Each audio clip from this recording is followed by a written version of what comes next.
I do think that there is a lot to like about big commerce. The marketing has been, frankly, pants. So, but it's very hard to. You'll It's have to that's translate that for me, like British to English pants. translation. Okay, I thought that as I was saying it. Pretty crap. And but the but who's going to fight against the Shopify marketing machine? Hi guys, and welcome to the Watson Weekend today. Today we're going to have a little bit different format where I am actually going to be in a discussion with Jo Baker, the founder and CEO of ShipperHQ. If you know Jo, she has a lot of opinions and has been a longtime friend in the Adobe Magento community. She's a Shopify partner. She's worked with BigCommerce as a partner there in the past. So she knows a lot about the space, a lot of time on task. She has this wonderful British sense of humor, and I think a lot of fun will come out of the interview. We go everywhere from what Shopify is doing, what's Adobe's doing, what they should be doing, where are they missing opportunities, funny, interesting things that are happening here. So I really hope you find the interview fascinating. And with that, thanks for checking out the Watson Weekend. We're your go-to place every week for retail news, tech, e-commerce, all the things. Usually we have a co-host. So next time, every week, Friday at noon, check out our show and see you on YouTube. All right. I am here with Jo Baker, CEO and founder of ShipperHQ, and an old friend, industry rabble rouser. And maybe we're both in that category, Jo. I mean, I feel like you take the biscuit on that one, right? Like, I'm no competition to you, my friend. It's possible. So why don't you take us back? Why are we on this call? Well, I think both of us are fairly controversial. Would you agree with that? And we state our opinions. Some more than others. And I was at Adobe Commerce event, and I put out some stuff around Adobe Commerce cloud solution and Adobe Optimizer. And I think not so much me, but other people were also talking about it. And you decided to give your opinion on it.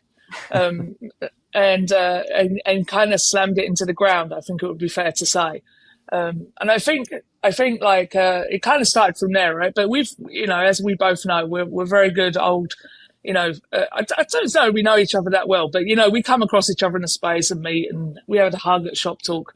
So I think it's good to have sometimes like both sides of the discussion and stuff like that. So I think that off the back of that and us getting into a fairly vibrant discussion, we decided to come here and just briefly discuss it and discuss what's going on in e-commerce.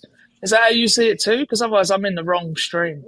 No, I think we could be in the wrong place. And that's okay too. Because we could just riff on whatever comes to top of mind. I think definitely I agree with you. The genesis of this discussion was Adobe, what they're doing in commerce.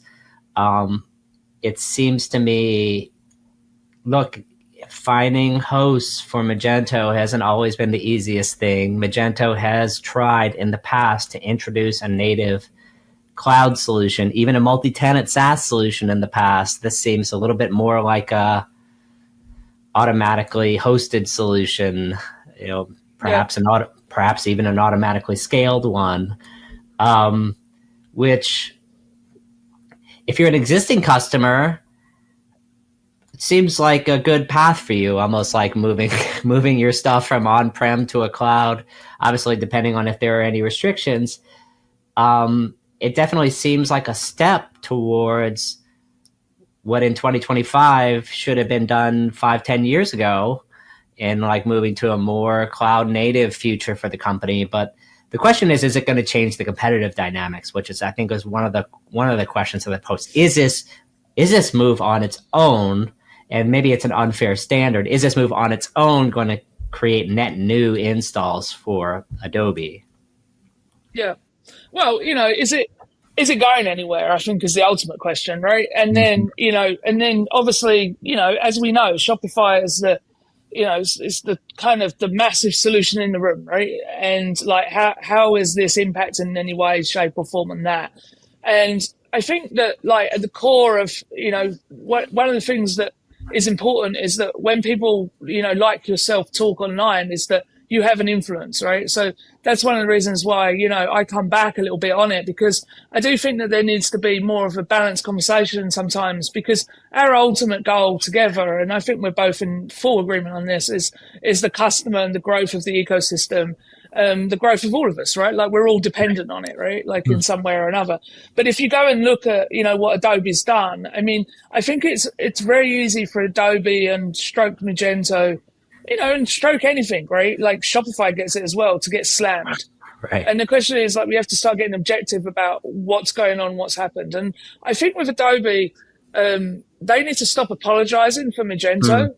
And we all need to kind of move on from whatever that was, right? I get it. That's an interesting statement. Like, what do you mean Adobe should stop apologizing for Magento? Well, I think this is this thing. It's like there's a lot of, precisely what you said, which is they should have done this 5 years ago, or they should have done that. Well, the reality was 5 years ago, we walked into a COVID pandemic, and that threw every plan in the book out the window for most organizations, right? And look, Adobe should Adobe have done more with Magento? Absolutely. Did they let an ecosystem kind of die? Absolutely. But you got to turn the leaf on that one and go, where are we now and where are we heading? Yeah. And now we're in a AI powered, very fast, innovative ecosystem. So the question is, where does this sit inside that? That's the real question. So you should answer that question. So go on then, Rick. Yeah, I mean, look, where is the innovation? I mean, one of the things that we wanted to talk about today is where is the innovation coming from in commerce? And I think the reality is most of the innovation is not coming from the platform vendors themselves. I think, with exceptions, I think if you look at any part of the e-commerce stack and then like rewind the tape 10, 15 years, has e-commerce been improving? Yes. What do we count as innovation and what do we just count as good luck or a good decision here and there? For instance, if you look at, I'm just going to go back to the standard checkout in the space. If you looked at Demandware, if you look at Magento, if you look at ATG in 2010 was like create account or check out as guest, which was like, as we sit here today, it's like a huge conversion stopper, right? Because having guests make decisions and then you're not recognizing them. And even if they've done business with you before, you make them put in your password, and guest checkout is sort of the worst. PayPal has been asleep, it seems like 15 years until the new CEO started like a year and a half ago. And so it seems like they're catching up to Shopify. And so I think there's no denying that Shopify has added innovation to the space, I think primarily in two areas. One is checkout. I think they have pushed the industry forward in checkout conversion. And you need to look no further than all the similar checkouts that maybe Shopify banned as part of its ecosystem, like the Bolt and the Bold and the Fast and like all these things that don't exist anymore. PayPal essentially doing a straight copy of Shopify checkout in their new Fastlane checkout. And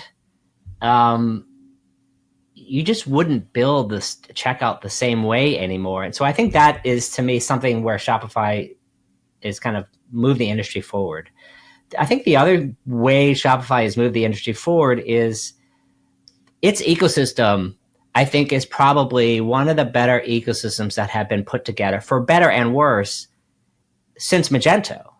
And I think in e-commerce in the past 25 years, Magento has really been the gold standard of ecosystems, which is why I think it's a worthy discussion, because part of it is just so sad what has happened to such a long, vibrant ecosystem, but that's just sort of what happens in technology, period. Like, we can't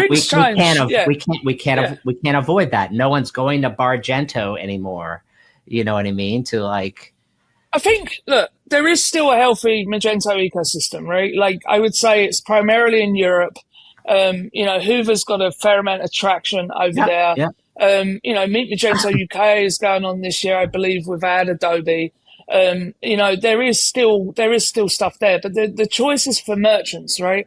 Like, where are you going to put your money? Where are you going to spend? If you're going to go out and spend, whether that's 500 grand, a million, 10 million, right? Where are you going to put that, right? Like if you're at any size, that matters. Now, some of the agencies, what you're seeing, especially over in places like Germany, what they're starting to do is stop talking about the platforms.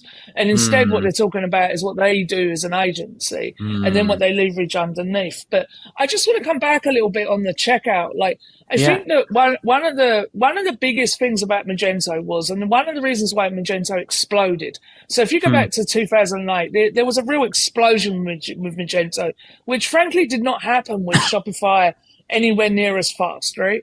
But Magento was a very extensive, deep platform that could do a lot of things. Admittedly complex, right? Admittedly, you needed a kind of guy in house that was quite technical generally, or you needed a very good agency that cost you money. And that's what Shopify solved, right? But they allowed you to do things in a million ways. And that, when you talk about the checkout and Shopify and places like that, there are still a lot of APIs not exposed there that allow technology partners to be able to fully innovate in those spaces. And like you say, there's a lockdown environment. Now, I understand the reasons why, right? Like is Shopify a e-commerce platform, or is Shopify a payment provider? Right? That's a big question. It's a very fair question. Yeah, but the thing about growth is that, in my view, is that growth should happen we have to put the customer first, right? But I believe that in technology in general, that, and I get it, there's bias everywhere. Growth is not always about the customer. Growth is about your shareholders, your PE firm, your VC, your this and your that. And that can sometimes be inhibited. The best platform that could come to market right now is the one that most enables its ecosystem. And the question would be that I would have to you is that Shopify? Look, I think it's a good question. I think it's a slippery question, because is what's best for the ecosystem, and here's why, is what's best for the ecosystem, meaning like developers and agencies, always what's best for the buyer? And the reason is you see it all the time, where an SI will increase the cost or increase the scope of something because it's something they can maintain, or they'll propose a solution that is a little bit overly complicated. Shopify, for better or worse, I would say for both, depending on your point of view, if you're an agency, it's a little bit like Who Moved My Cheese. I used to do a 350K Magento build. Now, at best, I'm doing a 75K Shopify build. At best. And so, from a merchant's point of view, that's just like, that sounds like more. I mean, to me, as a technology watcher for like my whole lifetime, that sounds like Moore's Law to me. You know what I mean? Like, this is inevitable. Yeah. Costs are going to come down. And the person who enables looks at sort of the bigger picture and is like, this is inefficient. Why are we custom building things? And when I talk to bigger merchants, it's almost like the decision isn't between Shopify, the platform, and Magento, the platform, or Salesforce, the platform. The decision is our user experience a true differentiator for us, or is what we get out of the box at a potentially lower cost of ownership plenty good enough for our buyer? And as a result, we don't need agencies, in-house developers. We can focus on putting that money back into marketing and innovative marketing solutions, which is like where actually I think a lot of the true innovation has come in e-commerce in the past 5-7 years. It's like social commerce and new ways to sell your products, new ways to consider all this AI consideration technology. None of the platforms did any of that. None of the platforms could do any of that. Yeah, agreed. And I think that it's one of those, it depends, right? So it depends on you as an e-commerce merchant, right? Like with Shopify, you are trading different things for other things, right? Now, it's not necessarily complexity for simplicity or this for that. Like there's compromises somewhere, but there's also things that are happening that give you abilities that you have nowhere else, right? Like some of their AI capabilities and what they're doing around product description. I mean, other people don't have that. So it's not like you're saying you're taking a lesser product if you take Shopify. And there are massive advantages to having everything under one wrapper. I mean, Apple proved this, right? Before, we all moved Totally. to Macs, right? Like everybody was bringing all of these different components together to build a computer and the best computer. But what's interesting is that what you're seeing now is that there is a move back to that kind of PC world and the building of the computers. Like it's always been there, but there's more of a move back to that now, interestingly, because people want more power and they want more things and everything. And I would question if you take an enterprise level merchant, the thing is that at what point does that lower cost of ownership actually start to cause a net negative? And when you get into the enterprise, sometimes the small things matter, right? Yeah. Sometimes the fact that if you're doing, $10 million worth of orders a week, the support that you can get off of the back of that, of not doing simple things like, I'm in the shipping space, but not actually delivering to that date will generate a lot of support calls, right? Like the upsell that you miss out on not getting that basket value at, like that adds up. So then it becomes more important for people to get into that detail.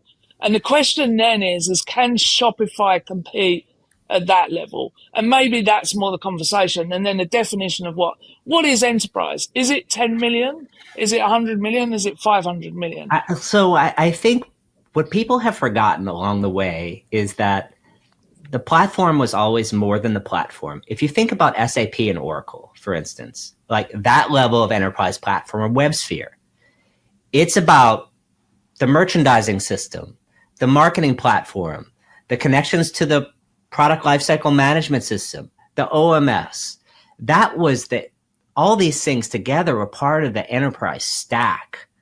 And regardless of what you're doing, your data platform, you were backed by an Oracle 11G database. That was all, you know what I mean? That was like part of what you needed to run the enterprise. And Oracle was kind of stepping into commerce from a position of strength from their database business. I mean, let's just talk about Oracle for a second.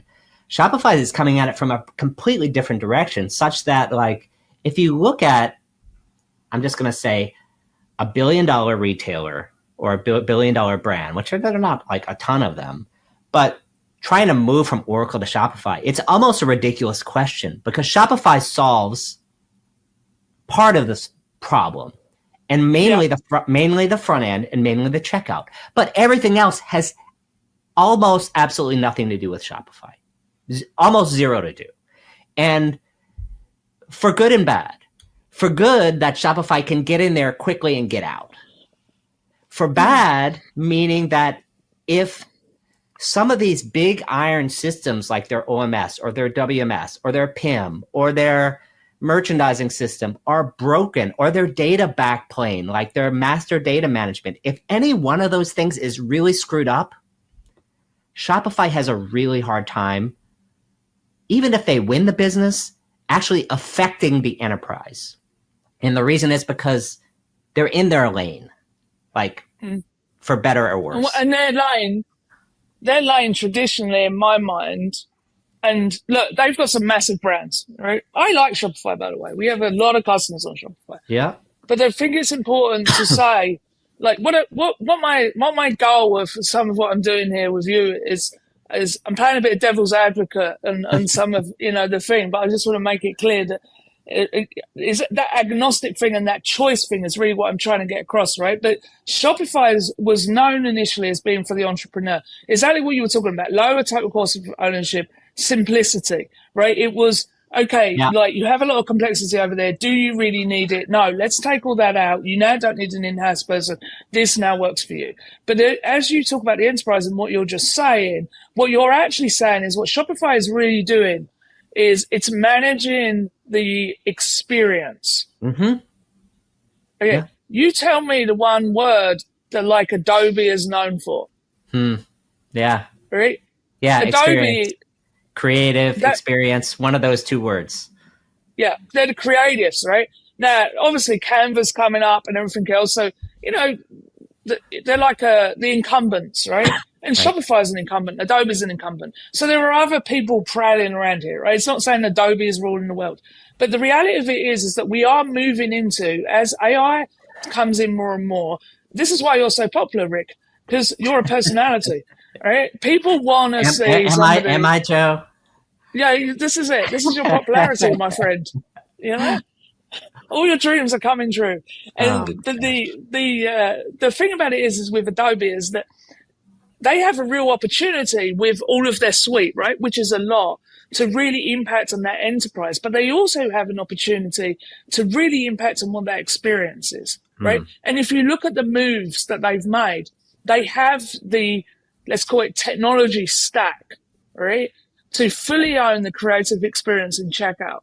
Now, I would argue that is very similar to what both Magento and Shopify did back in 2007, 2008 space. They brought a very different product to market. If you look at the moves that Shopify is making, right, they are promoting a lot from within and they're very heavily invested in their AI side. But where is their creative revolution? Because what I see is them going, okay, we'll be inside OpenAI and ChatGPT, you can talk to it. But I think that people more and more are going towards, I know I am, I'm watching YouTube shorts and I'm watching like funny things on Instagram, but I'm less, the normal is becoming bland, if that makes sense. Like I want things that shock me or really make me jump out of my skin and stuff like that. And I think that e-commerce is going to go in that same way. And I think this is less about all of that underlying technology and patches and installs and everything else, and actually all about experience. Yeah, I think it's a fair point. I do also think that it's interesting. I noted that Shopify hired a chief design officer, as you mentioned, internally in the past 2 weeks, which either of us, as we love to do sometimes, can only speculate what it means for some of the points that you're making. It could be a realization that something needs to change. Like there needs to be a step change difference for Shopify. Look, it's safe to say that when a big public company, which Shopify is, creates a new C-level position from nothing. Yeah. It's not they got rid of it, right? It's not 100%. It's not a small move. And so they're planning, they're just, to me, just the same that Toby hiring a CTO, 2 years ago, that has 90% of his background as AI leader for huge scale companies. It's not an accident. And I think Shopify adding a chief design officer is also not an accident. Can they dent kind of the Adobe situation? Where do they feel like, I think Shopify feels to me like they risk losing the front end, because what I see happening in enterprises when people are making the Shopify decision, it's almost like liquid versus headless or liquid versus a CMS. That's almost like the first decision that's being made, and whoever wins that decision is almost like winning the rest of it. Correct. In a crazy, I don't know if it's a backwards way to make decisions, but it's definitely discussions I see happening. You do make a really interesting point. Like, what is an e-commerce platform today? And it has really changed in terms of what that is now. It's like a plumbing thing with that, experience layer on it, the product catalog and everything. But there's so much, I mean, outside of, we're moving into the $10, $20 million and above, person, right? But outside of those, like you start to get into, inventory management systems, ERPs, et cetera, that come into play.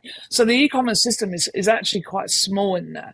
I think that where Adobe is really, if we roll back a little bit, like where is Adobe really missing the mark right now is they do keep apologizing for Magento. Stop, take it off the site, right? Magento should be, let Magento be whatever Magento wants to be. Like I started on Magento. I have a very fond affinity with it, but like, it needs to move on, move up, or move out, right? Like whatever. Somebody needs to take control of it. And the reality is there isn't that person. So I don't see, I personally don't see Hoover doing it with their platform I don't know who's going to do it, but that will gradually deteriorate I without heard a leader. rumors. I heard rumors that HubSpot was looking to acquire an e-commerce platform. Do you think Adobe should sell Magento to something like a HubSpot CRM type of thing with a B2B affinity?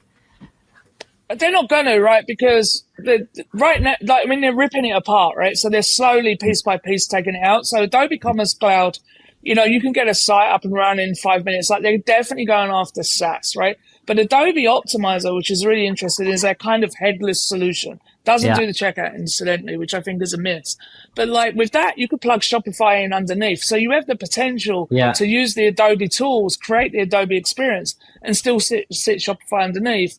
But like is that the next version of Adobe Experience Manager, or is that just a different level of it?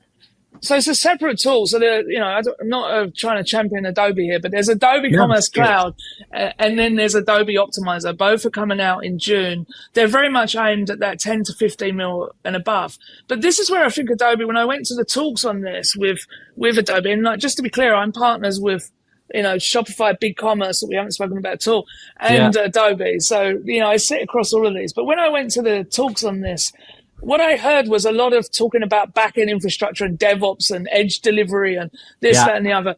And it's like, what Adobe's really missing is they need to go and find some creative people and go and theme some front ends for it and actually show us what the hell this thing does. And they haven't done that yet. And I'm like, you guys are insane. And that's really what Shopify needs to do as well with this new design guy, right?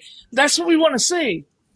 It's almost like whenever here's a good analogy. I think, first of all, I think you're 100%. I think that's a brilliant thought. And here's why. Whenever Steve Jobs introduced a new iPhone, who did they have on stage with them all the time? Because they own part of it, but Disney is the answer. And so if you think of Disney or Pixar or one of them, and obviously Steve Jobs had a connection to them. Yeah. And the reason is because you're viewed as one of the most creative, innovative companies on the planet with the characters and the ecosystems and the things you can buy and how freaking expensive Disney World has gotten and all these things, right? But who else can create experiences? When they introduced those failed VR goggles that no one's going to wear, but we all got excited about for 5 minutes, Disney was a big partner there, right? Because you could see the characters and your stupid face on the face. That's it. And you've so got to set it.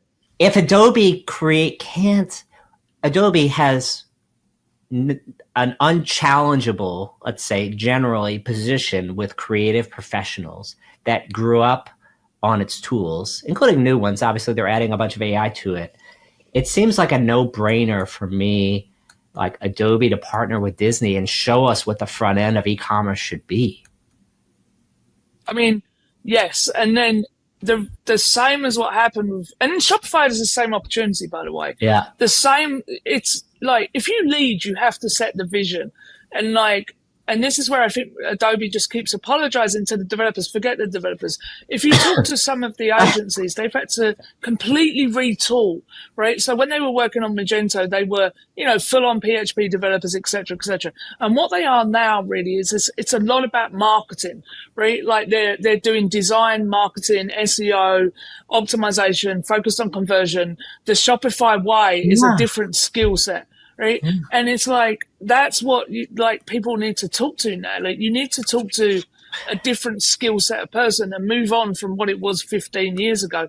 But if you actually create these experiences, I think what you'll find is, and this is exactly what happened with like OS Commerce, when Magento come along, overnight OS Commerce looked archaic. And I think that the platform that best negotiates this and also best negotiates their SDKs and their partner network, because there's no doubt that innovation cannot be fully led from within a company. I do not believe that. I think that innovation has to involve an ecosystem. So if you can do those things, I think that they almost, people have to, when they choose to re-platform, they're going to go, I want to go to the sexy new thing. They're not going to pick something that looks out of date. And this is where some of these platforms right now are really struggling, because their technology and the way they look is out of date. Yeah, I think that's a technology thing. And I think the hidden killer advantage that Shopify has is their ecosystem, because it is hard to replicate how easy it is to install new Shopify apps compared to other commerce ecosystems. It's just a fact. If you look through retailers that are on other platforms, everything is a freaking project. And everything takes 2 to 4 weeks, and everything needs to go on a roadmap or this and that. And yeah, that's true with some Shopify things, but there are a lot of things you could just sort of like click a button. It doesn't work. Again, for better and worse, sometimes for worse, because there are a lot of junk apps in the ecosystem, and I'll be the first person to say that too. But yeah, I'd certainly, to bring BigCommerce in it, I think that's a click and play. So, I'm not trying to defend the other platforms or put down Shopify. Did you say BigCommerce was click and pray?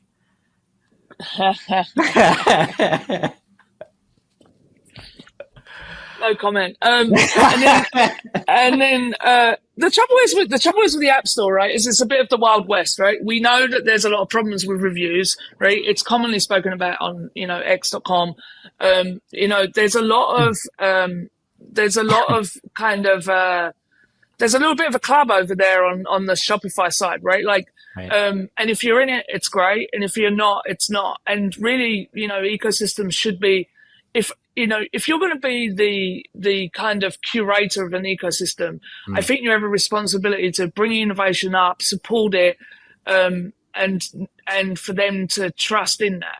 So what's what tech partners in general are looking for, right? For us, it's like a car park, right? Where do we want our customers to be, where we can most involve our customers, but also where we're safe, right? If I'm going to go and spend, we've got projects going on right now that are costing us, 2, 3, 4 million to do, right? So if I'm going to go and spend that kind of money, I want to make sure that I'm not going to have the legs chopped off me with changes on the platform.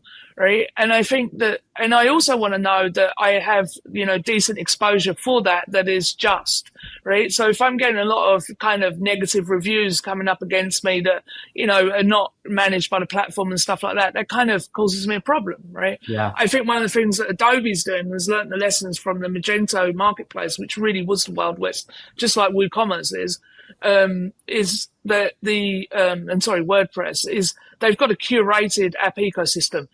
Right. And I like that, right? Because what they're saying is that they're protecting the people that, are investing the money. Because right now on Shopify, the reality is you can run an app and you can be running that on a little server in your garage.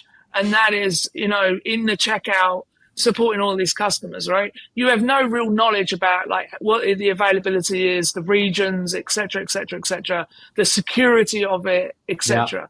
Yeah. And all of that costs money. And I think that, I don't know, like, I feel like each of the platforms needs to consider this. So when you say it's really easy to plug it in, there is another side of that. It's really easy and it's really cheap, but there's a cost to that. Does that make sense? Yeah, I do think there's a cost to it. And I do think there are real costs to having too many apps in your store and, Absolutely. Right. And especially considered how they're hosting. I'm not sure any platform I've seen has ever solved a problem like that. I think Shopify views their long-term solution. You see this a little bit with their built for Shopify. The direction that seems to be headed with that badging is like your app needs to be built on Hydrogen, which will help them guarantee availability and things like that. Is it heavy-handed? Yes. But you know what I mean? I agree. You can understand where it's coming from, because once you get big enough, it almost becomes like a tax on the platform. You can't act like the Wild West anymore because the stakes are higher. I agree, and they are doing it. I would say a pretty good job around that. Like they're adding a lot of performance requirements in on the checkout. I think like going back to that checkout side, like. There was a lot of problems with Magento in terms of malware inside that checkout, right? Like all over the news, right? Well, so Shopify grabbing hold of that checkout and that payment piece, has helped merchants, right? Like people were literally, how many Magento stores did you see got installed? They installed the one-click checkout on Magento because everybody wants a one-click checkout, even though maybe they shouldn't. But the old checkout was still activated. And as a result, that was completely taken over by bots and fraudsters and bad actors. It happened every time. And a patch a week, etc. But that's that's one of the things that the Adobe Commerce Cloud takes away, right? Right, Like exactly. they are taking full management of patches and everything else. I'm assuming they're taking on that full PCI DSS compliance on that server side piece of it, et cetera, right? Now, like all you've really got there and is an equivalence to what Shopify is already be doing, but they're behind. Right. That's the reality Yeah. of it, right? Like, but Shopify is like moving much faster. I do think that Shopify right now is very focused on their internal AI infrastructure. But I think what we're going to see as we move into 2026 One second. Let me grab this. Hold on. Hello? You're good. Sorry about that. Can you repeat what you just said? Yeah, let's cover that off. I think that right now, like Shopify is very focused on their internal AI infrastructure. I think as we go into 2026, we're going to see that open out because I'm seeing that with HubSpot. Don't know if you use it. They're coming out with product after product after product. So it's almost like they've got over this AI thing. And I think Shopify is doing the same. Do you see it the same way that that's what they're doing right now? They're like almost retooling internally. I definitely see it. And I think we're going to see it more as we go forward for sure. I would love to close off a Magento.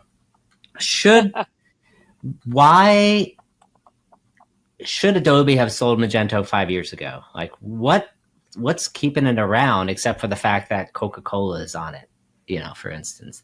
No one wants to get rid of Coca-Cola as a customer. I think T-Mobile's on it as well, right? Yeah. I mean, we still have a fair amount of our clients on Magento stroke Adobe. So, it's fair to say there's still a lot of money and revenue going through it. Adobe, in my mind, Adobe acquired this because they needed an e-commerce platform, right? So they're now taking that as their basis to build a commerce future. The question is, where are they building it for? But my understanding is that, they're making pretty good money on this, better than they was on Magento. So better than Magento is making on it. So there's a reason for them to keep it. I don't think they're going to sell it. They will need the technology. They're building off of it. They're going to replace it. Are they trying to be Shopify? No. Does Shopify do a really good job of where Shopify is? Yes. But I don't think that they're trying to be the same thing. And I think that that's the... Yeah. But they need commerce inside their stack, right? We're both agreed on that, right? Yeah, I think that's right. I think for a company the size of Adobe to have a partner-only strategy, it's probably a bridge too far. Could it all work on Adobe Commerce Cloud? Maybe. Would anyone migrate?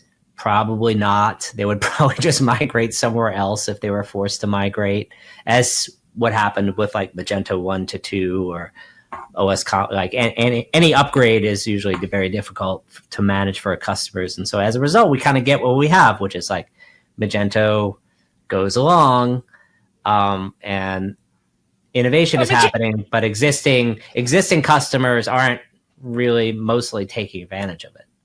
Well, you see, if you're on Magento now, even if you're on Magento 1 or you're on BigCommerce or you're on Shopify, you can, as of June, according to what they're saying, you can go and plug in, Adobe Optimizer and get a headless solution using Adobe.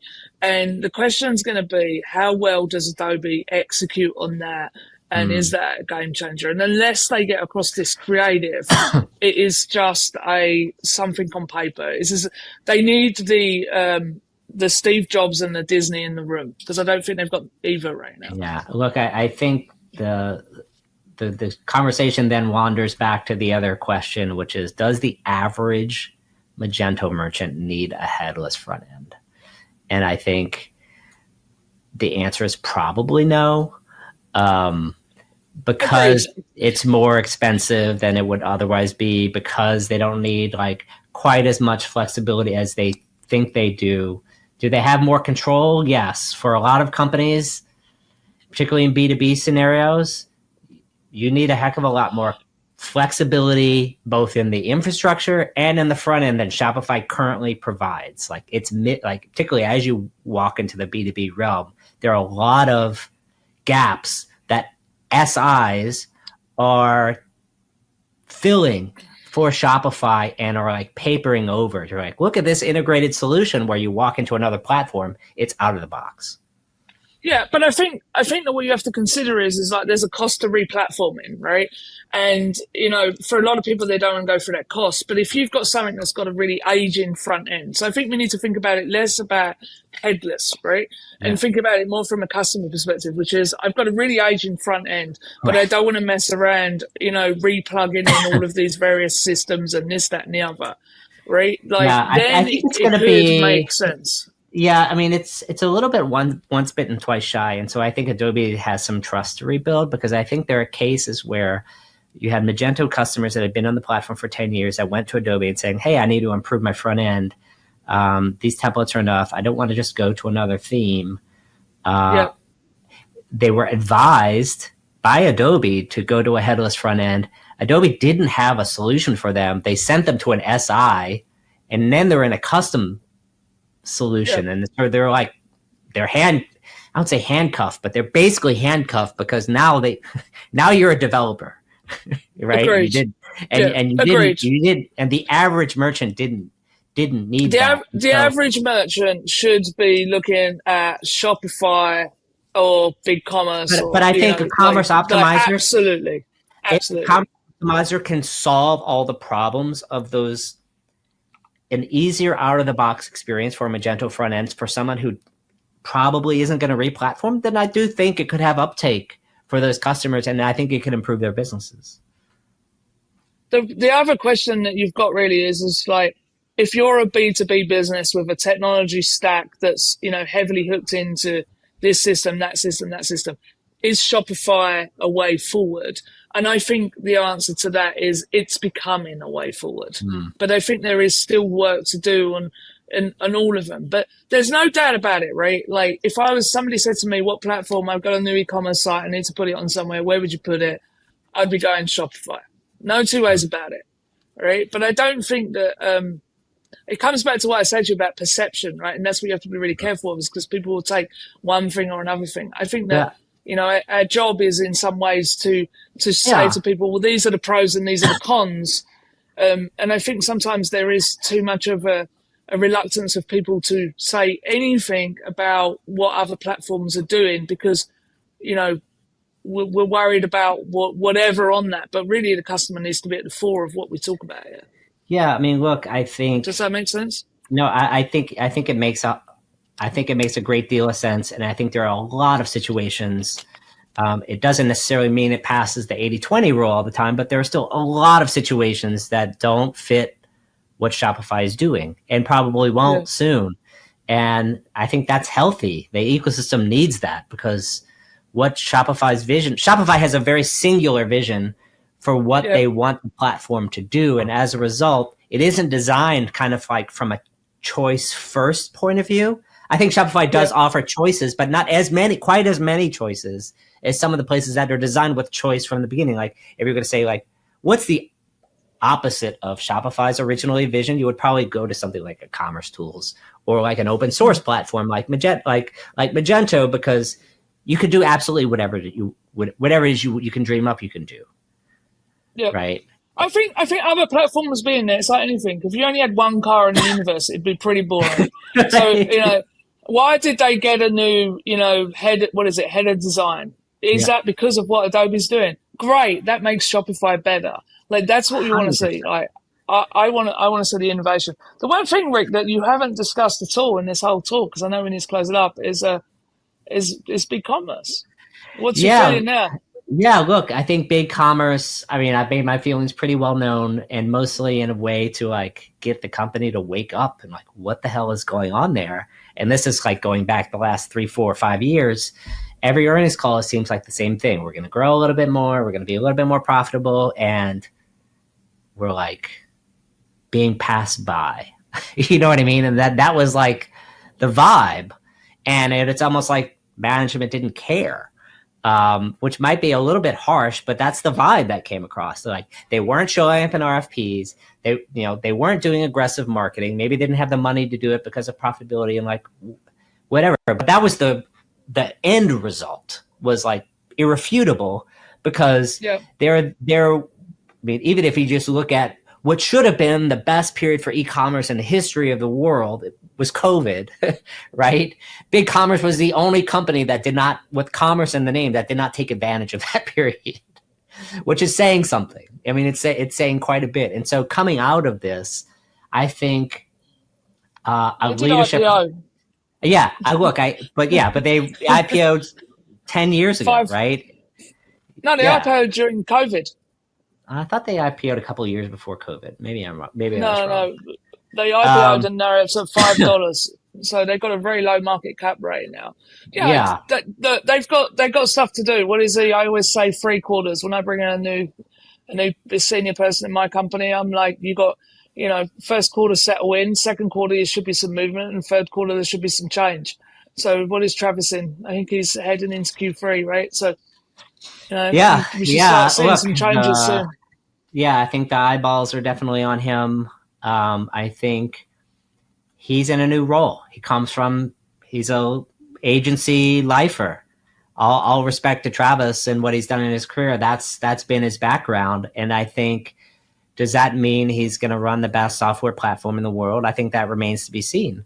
And in particular, if you look at like, what are the possible outcomes? It's harder than ever to be a public company right now, particularly a public company that has been historically struggling. And so as a result, people, including me, have been speculating for years, like, should Big Commerce go private? There have been so many companies, Avalara, Zendesk, et cetera, that have been public, that have been taken private by private equity.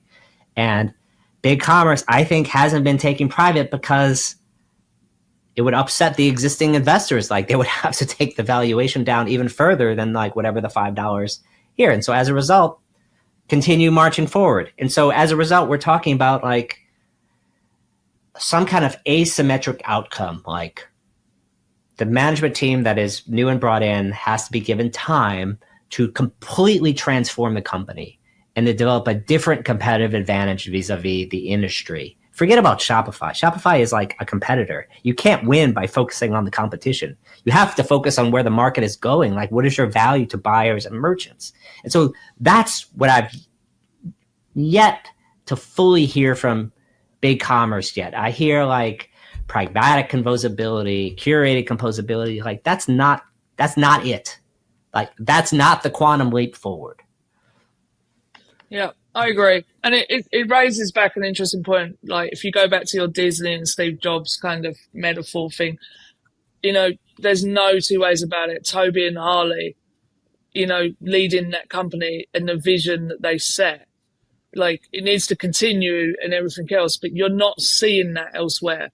And like, Big Commerce, they just need to be more. They need to be more aggressive. Look, Shopify, some of the stuff they do, I think, is pretty cringe. Like, we're talking about enterprise customers. They bring out fucking Mr. Beast. I mean, and like Lunchables or whatever. I mean, these things aren't enterprise deals. So it's kind of ridiculous, some of the stuff that you have to compare it to, but that's like the high bar. And so like, I think a consistent message that's out there every single day and aggressive is a good start. Like, let's start doing that. Yeah, agreed. Well, the one nice thing or and bad thing is that, Travis has changed, I think, about 95% of the management team, including all of product, marketing, sales. I think pretty much every division, right? Like, so, yeah. That causes its own problems. But if he gets the right team in, maybe change will happen. But I don't think any of us. I think what is our TLDR on this is, Adobe needs to get some creative vision moving. Shopify, standout winner in the game. Interesting to see how they move forward into the enterprise space.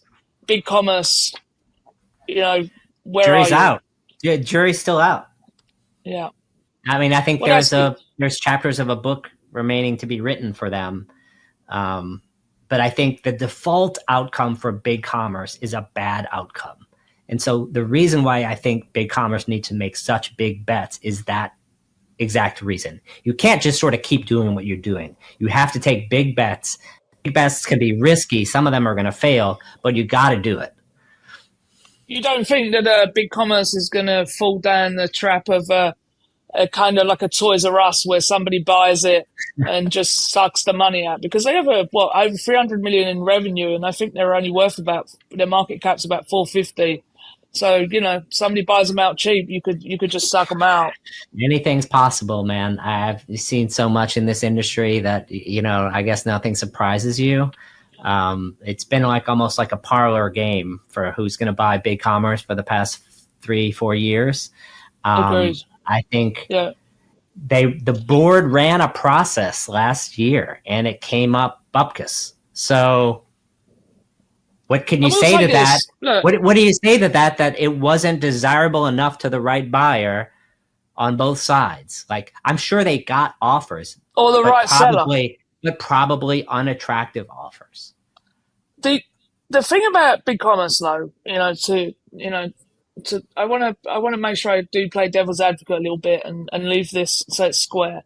I do think that they're winning in the B2B space, and we certainly see that with our customers. And I will say this about them: they get very involved with their customer base. They're not hands off.